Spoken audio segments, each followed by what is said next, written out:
Vamos ler o texto de Otávio Forrotti, Duas dúzias de coisinhas à toa que deixam a gente feliz.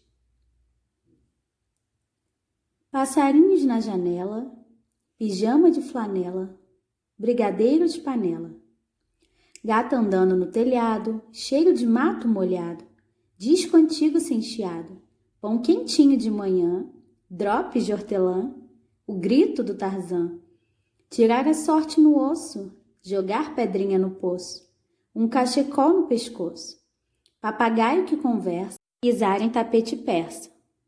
Eu te amo e vice-versa. Vagalume aceso na mão, dias quentes de verão, descer pelo corrimão. Almoço de domingo, revoada de flamingo, herói que fuma cachimbo, anãozinho de jardim, lacinho de cetim, terminar o livro assim. Vamos responder um pouquinho agora sobre esse texto que nós lemos. Qual é o título do texto? Como a gente sabe, duas dúzias de coisinhas à toa que deixam a gente feliz.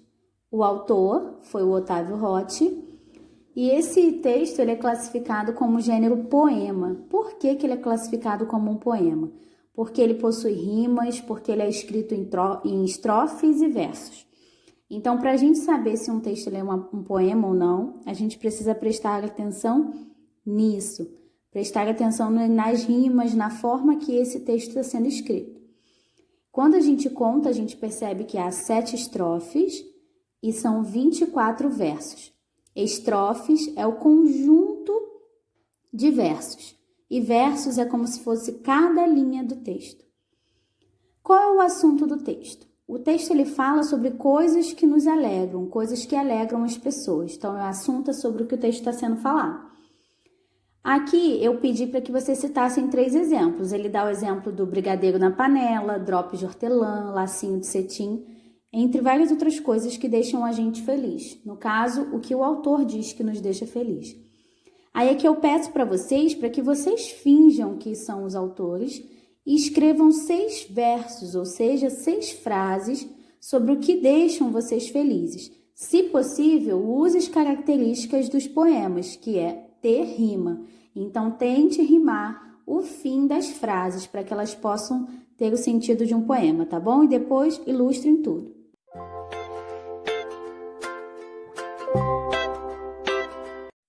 Vamos falar agora de alguns pontos turísticos da cidade do Rio de Janeiro, mais especificamente 3 pontos turísticos da cidade maravilhosa. O primeiro deles é os Arcos da Lapa, que se localizam no bairro da Lapa, no centro do Rio de Janeiro. E na época do período colonial era considerado a maior obra arquitetônica por conta do seu grande porte. E hoje é considerado um dos cartões postais da nossa cidade. O segundo ponto turístico é a Praia de Copacabana. A Praia de Copacabana ela é uma das praias mais conhecidas do mundo, também conhecida como a Princesinha do Mar. Ela também fica no bairro de Copacabana e uma curiosidade é que antes ela se chamava Sacopenapã. Ela só se transformou em Copacabana por conta da Nossa Senhora de Copacabana. O Pão de Açúcar é um morro que fica no bairro da Urca, aqui no Rio de Janeiro. E ele é muito famoso por conta do teleférico do Pão de Açúcar, onde as pessoas têm a visão panorâmica da cidade do Rio de Janeiro. E é um ponto turístico da nossa cidade, muito famoso e conhecido pelos estrangeiros.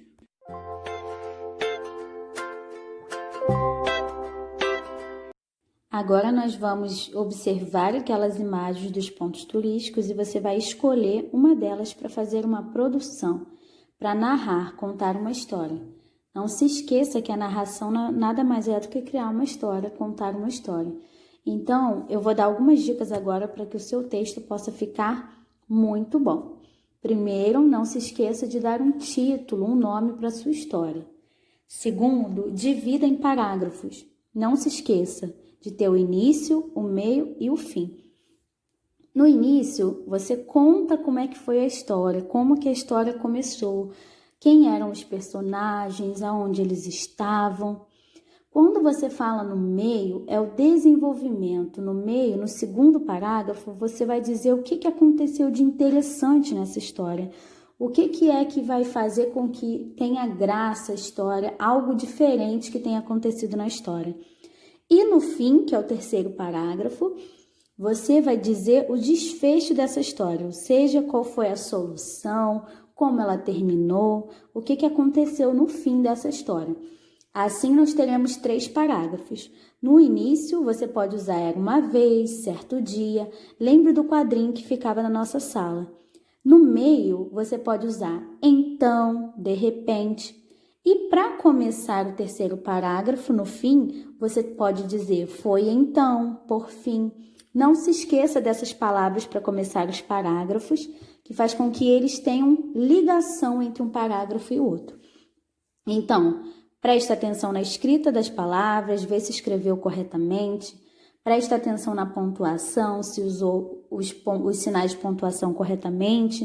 Não se esqueça de utilizar a letra maiúscula para nomes de pessoas, nome de lugar, começo de parágrafo, o nome do título da história. Então, pense em cada coisinha antes de escrever o seu texto. Assim, eu tenho certeza que ele vai ficar maravilhoso.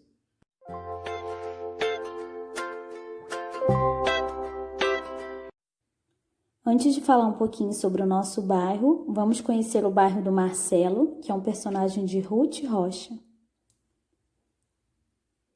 O bairro do Marcelo, de Ruth Rocha, ilustrado por Alberto Linhares, da editora Salamandra. Perto da minha casa tem um lugar que tem uma porção de lojas. Tem uma quitanda onde a gente pode comprar todas as frutas e verduras. Tem uma livraria que tem livros grandes e pequenos, engraçados e sem graça, com figuras e sem figuras. Nessa livraria, eu vi um livro com um cachorrão na capa. Nesse lugar, tem uma loja onde só vendem sapatos, e eu fui lá com a minha mãe e a minha irmã. Eu comprei um par de tênis vermelhos, e a minha irmã comprou um de bolinhas. Tem uma loja que fica no meio da calçada e que nem é bem loja. É uma banca de jornais e tem revistinhas e livrinhos e brinquedos. A loja de carne se chama açougue e não carneira, como você pensa. E tem uma porção de pedaços de carne pendurados e uma balança grande. Quando a gente compra carne, o açougueiro pesa na balança. Tem um banco que não é para sentar, onde meu pai e minha mãe sempre vão e ficam numa fila de pé e botam dinheiro, pagam contas e às vezes também tiram dinheiro. Também tem um supermercado muito grande, onde a gente compra de tudo. Compra latas, compra doces, compra vassouras e panelas, e sabonetes e frangos e ovos e refrigerantes. E tem uma papelaria que tem cadernos e lápis de todo tipo. Eu e o Caloca sempre compramos autocolantes para a nossa coleção. E na padaria tem pães de todo jeito, compridos e pequenos, brancos e pretos, doces e salgados. Tem pães quadrados para fazer sanduíche e tem pães doces e tem sorvetes. Tem uma loja que é muito divertida e é de materiais de construção. Lá tem baldes, tem escadas, tem pregos, ferramentas, parafusos, tem fios, tem lâmpadas, tem de tudo. Lá no fundo tem tijolos e cimentos e canos e telhas. Tem uma loja só de plantas e de flores, que tem um cheirinho muito gostoso e se chama Floricultura. Eu gosto muito de ir com a minha mãe e meu pai fazer compras. Quando sobra o dinheiro da minha mesada, eu compro alguma coisa. Agora é com vocês. Façam o mapa do bairro de vocês. Queremos conhecer o seu bairro. Nós vamos falar um pouquinho agora sobre as linhas. As linhas, elas são utilizadas para que a gente possa fazer tipos de desenhos, de figuras. E elas podem ser retas ou curvas. Nas linhas retas, a gente tem a reta vertical, que é quando a gente tem uma linha em pé. Reta horizontal, quando a gente tem uma linha deitada. Reta diagonal é quando a gente tem uma linha torta.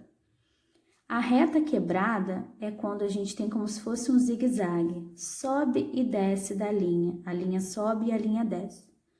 E temos as curvas, que tem a curva, que ela é como se fosse uma onda, o que lembra um morro, e temos a mista, que é quando a gente junta a reta quebrada com a reta horizontal. É como se fosse uma junção das duas, tá bom? É como se fosse, lembra os batimentos do coração, para poder vocês lembrarem e não esquecerem mais. Então, na mista, lembrem os batimentos do coração e na curva, lembrem um morro. Agora, a gente vai dar uma olhada em exemplos de pinturas utilizando essas técnicas. Na primeira, a gente tem um desenho com linha curva. Na segunda, a gente tem um desenho com a linha reta, vertical e horizontal. E na terceira, a gente tem um exemplo de linha reta na diagonal. Este é mais um exemplo de desenho com linha curva. Agora é a sua vez. Utilize esses desenhos e use a sua criatividade para fazer os desenhos que vierem à sua mente. Utilizem essas formas de linha e caprichem nos seus desenhos, tá bom?